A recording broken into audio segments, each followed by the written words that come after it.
आइए प्यारे भाइयों प्यारी बहनों, हम मनन चिंतन करें आज संत मत्ती का सुसमाचार अध्याय 11 पवित्र वचन 20 से लेकर 24 तक। तब यीशु उन नगरों को धिक्कारने लगे जिन्होंने उनके अधिकांश चमत्कार देखकर भी पश्चाताप नहीं किया था।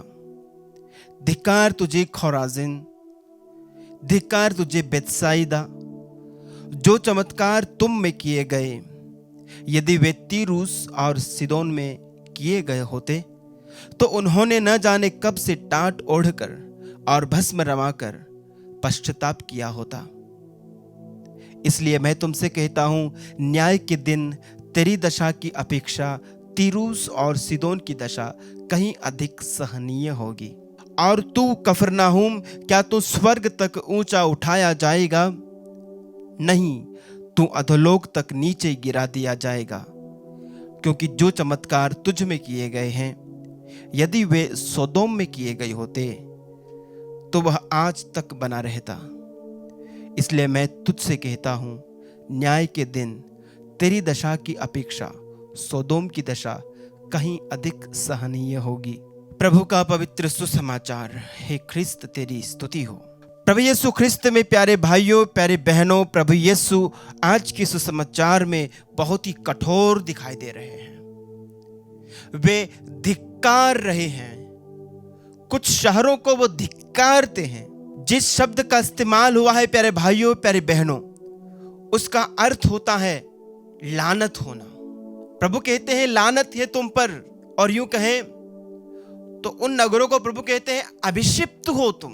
प्रभु यूं तो आशीष और आश्चर्य वचन के शब्द कहते हैं, लेकिन उन लोगों के लिए प्रभु बड़े कठोर हैं जिन्होंने ईश्वर के राज्य को, ईश्वर के राज्य के आगमन को, ईश्वर के राज्य के रहस्यों को अपनी आंखों के सामने देखा, जिन्होंने प्रभु यीशु के चमत्कारों को देखा, जिन्होंने स्वर्ग राज्य के संदेश को सुना और सुनकर भी वे अनसुना कर देते हैं।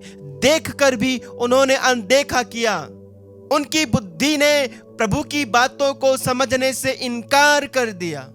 प्यारे साथियों, इसलिए प्रभु उन्हें धिक्कारते हैं। प्यारे साथियों, यहां पर धिक्कारने का वास्तविक आशय यह नहीं है कि प्रभु उन्हें श्राप दे रहे हैं, लेकिन यहां पर आशय यह है कि इन लोगों ने अपने उस रेफ्यूजल के द्वारा, अपने उस प्रतिकार के द्वारा, अपने उस इनकार के द्वारा प्यारे भाइयों प्यारी बहनों, उन्होंने आशीष के बदले अपने ऊपर खुद इस प्रकार की चीजों को, अभिशाप को अपने ऊपर बुलाया। प्रभु तो उन्हें बचाने के लिए उनके पास गए, जैसा कुछ दिनों पहले हमने देखा कि प्रभु यीशु नगर नगर, गांव गांव, गली गली, घर घर, शहर शहर गए। जहां जहां लोगों को बचाना था वो उन परिस्थितियों में गए। प्रभु ने कोई कसर नहीं छोड़ी, लेकिन लोगों ने ईश्वर के पुत्र को इनकार कर दिया। मेरे साथियों, इसे हम ठीक वैसे समझ सकते हैं। आप अंधकार में हैं, आपके कमरे में लाइट नहीं है और आपके हाथों में किसी ने एक दीपक थमा दिया और आपने खुद उस दीपक को फूंक मार करके बुझा दिया। फिर आपके लिए क्या बचा? अंधकार। कौन अंधकार लाया? वो दीपक देने वाला? नहीं जी। किसने अंधकार फैलाया? आपने। आपको अंधकार से बाहर आने के लिए दीपक दिया गया था, लेकिन आपने फूंक मार करके उस दीपक को बुझा दिया और इसलिए आप अंधकार में हो, इसलिए आप अभिषिप्त हो। यह है तर्क आज के सुसमाचार का। प्यारे भाइयों प्यारे बहनों, इसलिए इन नगरों का न्याय होगा। प्यारे भाइयों प्यारी बहनों, हमारा न्याय सिर्फ हमारे गलत कामों के लिए ही नहीं किया जाएगा, लेकिन हमारा न्याय उन बातों के लिए भी किया जाएगा, उन कामों के लिए भी किया जाएगा जिसे हमें करना चाहिए था और हमने नहीं किया। जो भलाई का काम मुझे करना था मैंने नहीं किया, उसका भी मेरे लिए न्याय किया जाएगा। तो कई बार हम सोचते हैं कि मैंने क्या क्या गलत किया, क्या क्या बुरे काम किए, उसके लिए मेरा न्याय होगा। नहीं, जो अच्छा आपको करना था वो आपने नहीं किया, यानी आप निष्क्रिय बैठे रहे, तो भी आपका न्याय होगा। प्यारे भाइयों, प्यारी बहनों, संत लूकस के सुसमाचार के अध्याय 16 में एक दृष्टांत हमें सुनने को मिलता है, धनी और लाजरुस का दृष्टांत। हम धनी के जीवन में कोई बुरे काम करते हुए से नहीं देखते हैं। उसके पास धन संपत्ति है तो वो खुशी से अपना जीवन जी रहा है। उसने किसी की हत्या नहीं की, किसी के चोरी चकारी नहीं की है, उसने किसी की हत्या नहीं की है, लेकिन उसे भलाई का काम करना था। उस गरीब लाजरुस को 2 रोटी देना था, जो उसने नहीं दिया। जो भला उसे करना था वो नहीं किया, सो भला नहीं करने के कारण उसका न्याय हुआ। प्यारे साथियों, इन नगरों के साथ भी ऐसा हुआ।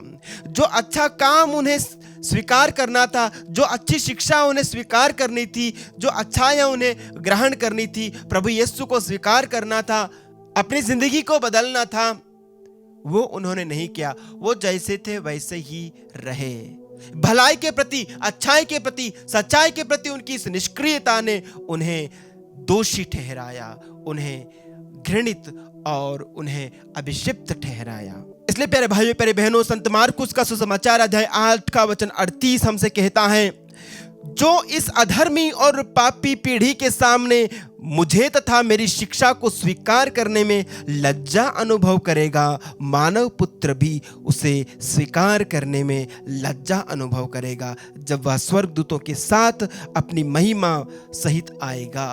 इन नगरों ने प्रभु यीशु की शिक्षा को स्वीकार करने में लज्जा महसूस की। आज के संसार में भी प्यारे भाइयों, प्यारे बहनों, जितने भी लोग प्रभु यीशु की शिक्षा को स्वीकार करने, अपने जीवन में उतारने और अपने जीवन को बदलने में लज्जा महसूस करते हैं, जिन्हें प्रभु यीशु का नाम लेने में लज्जा महसूस होती है, जिन्हें प्रभु यीशु के गवाह बनने में लज्जा महसूस होती है, प्यारे भाइयों, प्यारे बहनों, प्रभु कहते हैं, मुझे भी फिर जब मैं न्याय करने आऊँगा तो तुम्हारा नाम स्वर्गदूतों के सामने, पिता ईश्वर के सामने लेने में मैं भी लज्जा महसूस करूँगा। मुझे भी फिर शर्म आएगी तुम्हें मेरे बच्चे बोलने में, मेरे बेटे, मेरी बेटियां बोलने में, मेरे राज्य की प्रजा, मेरे भाई, मेरे बहन कहने में। मुझे तब लज्जा आएगी जब तुम मुझे यहाँ इस संसार में कबूल करने में लज्जा महसूस करोगे। प्यारे भाइयों, प्यारे बहनों, संत यूहन्ना का सुसमाचार अध्याय 3 उसका वचन 19 कहता है, दंडाज्ञा का कारण क्या है? दंडाज्ञा का कारण यह है, ज्योति संसार में आई और मनुष्य ने ज्योति की अपेक्षा अंधकार को अधिक पसंद किया, क्योंकि उनके कर्म बुरे थे। जो बुराई करता है वह ज्योति से बैर करता है और ज्योति के पास इसलिए नहीं आता कि कहीं उसके कर्म प्रकट न हो जाए, किंतु जो सत्य पर चलता है वह ज्योति के पास आता है, जिससे यह प्रकट हो जाए कि उसके कर्म ईश्वर की प्रेरणा से हुए हैं। ज्योति संसार में आई और उन्होंने ज्योति का तिरस्कार किया।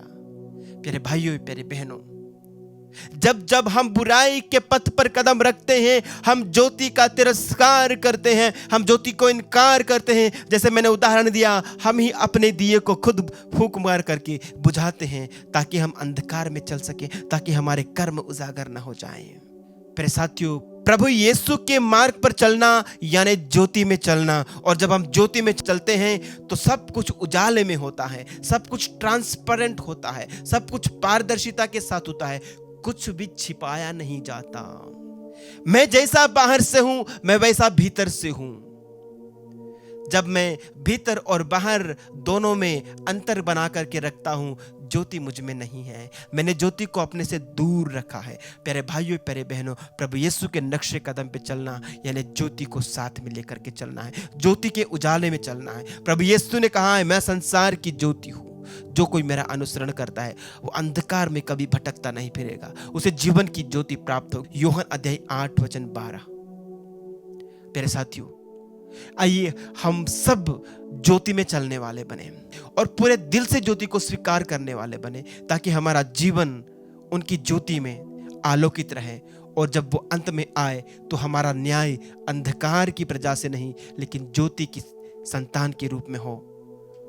वो हमें स्वर्गदूतों के सामने खुशी खुशी स्वीकार करें।